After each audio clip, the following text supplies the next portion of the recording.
As fístulas perianais estão muito presentes na doença inflamatória do intestino, particularmente nas pessoas que vivem com doença de Crohn. O aparecimento de sangue ou pus durante as dejeções são apenas alguns dos sintomas a que se deve estar atento, porque estes sinais podem indicar que está presente um trajeto para a pele do canal anal e tem de ser tratado. Nestes casos, às vezes há necessidade de internamento e de cirurgia e há também que ter alguns cuidados durante o período pós-operatório. O nome diz tudo e não é nada simpático: fístula. Estas situações que aparecem nas pessoas com doença de Crohn dão sinais específicos que devem ser analisados e tratados. Muitas vezes a cirurgia é obrigatória para a drenagem do abscesso, mas há também tratamentos não cirúrgicos. Em caso de cirurgia, há cuidados específicos que convém seguir. Vem saber tudo comigo no canal APDI.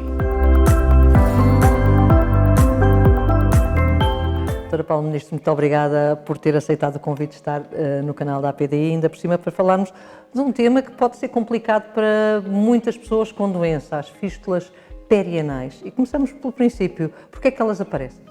Em primeiro lugar, quero agradecer o convite que me fizeram de estar aqui, é uma honra e nós que dedicamos a nossa vida a tratar os doentes com doença de Crohn e colite ulcerosa, como é o meu caso, sentimos que há uma grande relevância de termos esta sinergia com as associações de doentes e difundirmos aquilo que por vezes na consulta não temos tempo de o fazer. Portanto, este é um canal privilegiado para chegarmos a todos os doentes. Obrigada.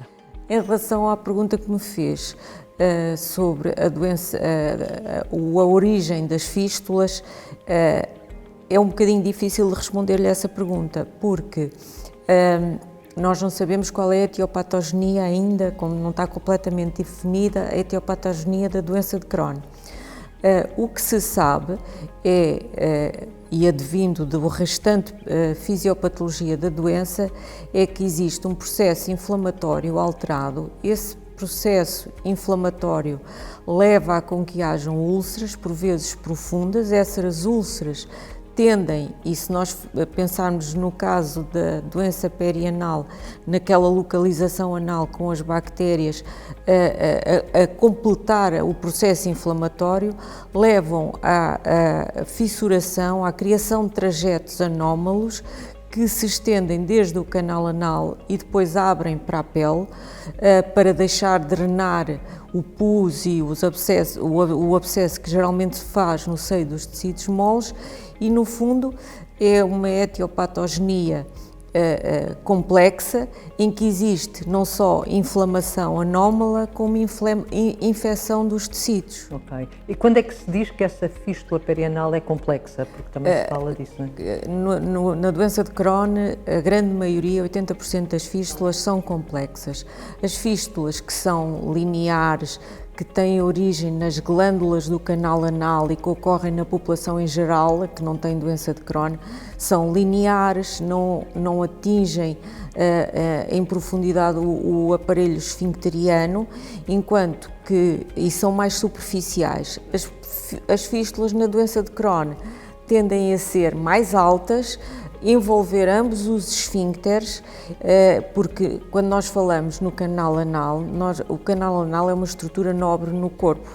Ele é constituído de um esfíncter com músculo liso e músculo estriado, é dependente da vontade, mas existe uma parte que não é a contração basal do esfíncter. Portanto, para termos o processo de continência anal, para não haver incontinência, temos que ter um esfíncter funcional. Se nós imaginarmos naquela estrutura que existe um processo inflamatório e infeccioso, que faz com que haja como que uma perda da continuidade dos esfíncteres, que é o que acontece no Crohn, vemos que facilmente as fístulas na doença de Crohn são complexas.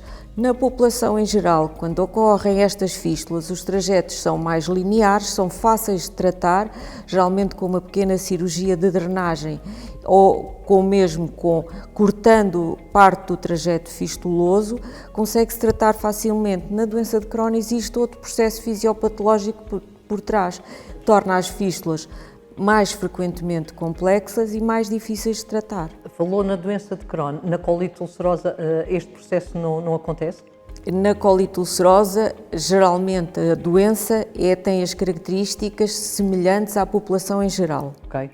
Porquê? Porque, ao contrário, enquanto que a doença de Crohn é uma doença transmural e atinge também toda aquela região perianal, na colite ulcerosa atinge apenas as camadas mais superficiais da parede e, portanto, as úlceras tendem a ser menos profundas, não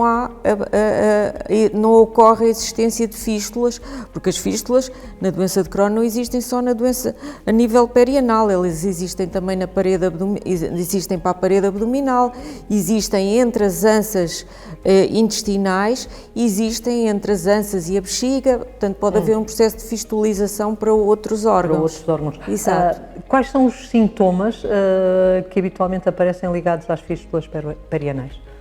A dor, a tumefação, portanto um aumento do volume a nível perianal ou do períneo, portanto da parte anterior, já junto da uretra ou da vagina, portanto há a dor, há a tumefação, depois pode haver escorrência de pus e por vezes até através do trajeto fistuloso mesmo de fezes. E pode-se confundir com outras patologias ou outros problemas, doutora, ou não? Existem outras doenças, existem doenças infecciosas e doentes imunocomprometidos que poderão ter também doenças perianais com fístulas, mas o tratamento é completamente diferente. Ok. É problemática, uma fístula perianal pode ser grave e problemática a tratar ou não? Nós consideramos a doença perianal uma doença destrutiva e se nós novamente formos àquilo que eu disse há bocadinho em termos de considerar, todos nós sabemos que a continência anal é fundamental para uma vida social, profissional, para o bem-estar, para a autoimagem. Se essa fístula atinge o aparelho esfincteriano, nós vamos ter problemas de continência. Por outro lado, a proximidade dos órgãos urinários e nas mulheres da vagina, no homem, do pénis, o que é que pode ocorrer? Compromisso da função sexual, compromisso e, por exemplo, em termos de doenças perianais graves, de fístulas retovaginais, pode haver impossibilidade de parto por via normal.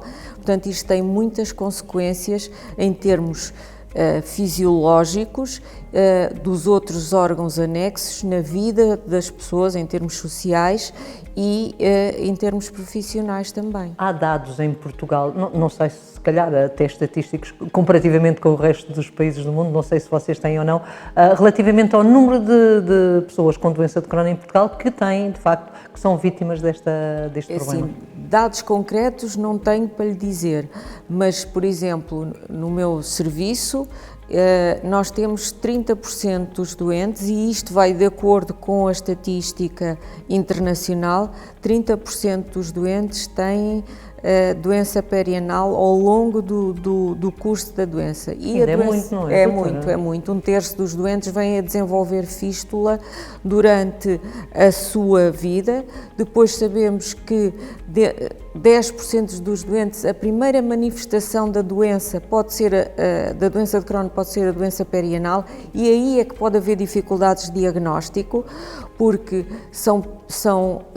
os cidadãos dirigem-se, quando têm estes sintomas, a uma urgência, 1, 2 vezes, e por vezes só à terceira ou à quarta vez que vão à urgência com abscessos de repetição é que encontram algum médico mais alertado para este problema, que diz: alto lá, tem que ser feita um estudo do intestino grosso e do delgado, porque poderemos estar perante um caso de doença de Crohn. Ok.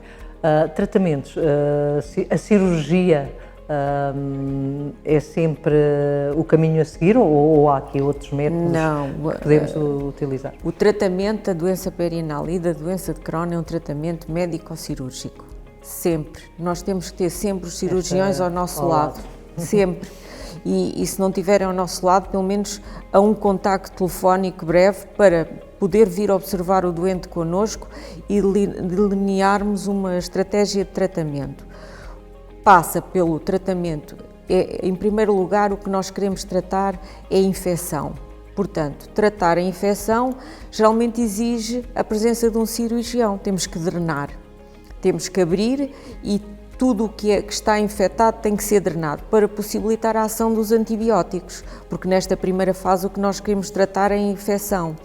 Depois, numa segunda fase, temos que tratar, estadiar e tratar a doença, porque depois há vários caminhos, também depende. Portanto, o tratamento médico depende de cofatores e esses cofatores são o estado da doença luminal, a extensão da doença luminal do atingimento do intestino, depende das comorbilidades do doente, porque há umas terapêuticas que podem ser utilizadas, outras não, dependendo do doente tem insuficiência cardíaca, por exemplo, ou depende da idade. Há doentes que podem, com idades avançadas, não serem candidatos a todo o tipo de tratamentos e depende dos tratamentos anteriores e das falhas, porque como isto pode ocorrer, esta situação pode ocorrer no decorrer da doença, o doente pode já ter utilizado moléculas que já falharam e que já não as podemos utilizar. Portanto, isto é uma decisão terapêutica que envolve todos esses fatores e que envolve também o cirurgião a nosso lado, porque é o cirurgião que drena os abscessos, esta é a área cirúrgica, é o cirurgião que coloca um cétone, e um cétone é um fiozinho.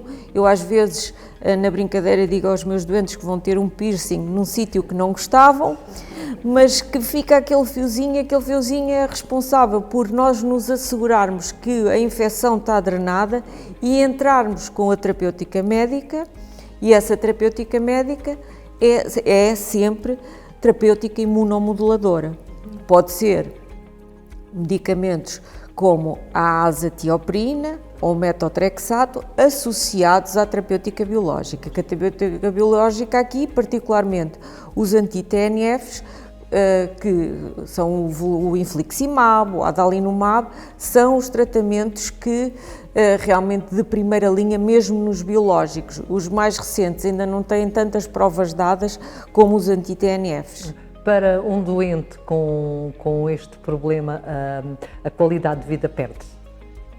A qualidade de vida perde-se, o impacto é grande, é uma doença destrutiva em termos do períneo, a qualidade de vida perde-se.